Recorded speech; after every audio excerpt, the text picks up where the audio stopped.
संत ज्ञानेश्वर महाराज आणि संत तुकाराम महाराजांच्या पालखी सोहळ्यानिमित्त पुणे शहरात चोख सुरक्षा व्यवस्था करण्यात आली आहे।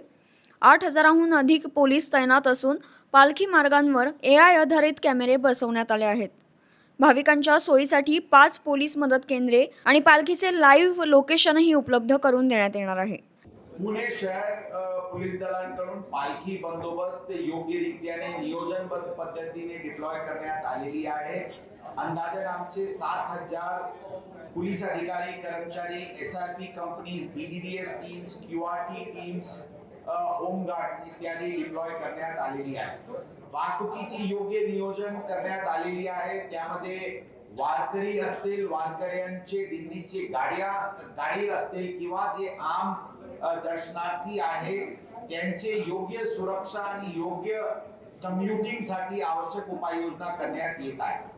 पाऊसची स्थिती असल्यामुळे जी काही काळजी घेणे आवश्यक आहे त्याचे पण विचार करून नियोजन करण्यात आलेली आहे। Disaster management teams, NDRF, SDRF आणि आमचे क्विक रिस्पॉन्स मॉड्यूल्स या दृष्टिकोनातून इफेक्टिव्हली हाय अलर्ट वर ठेवण्यात आलेली आहे। न्यूज डेस्क, आपलं नाशिक।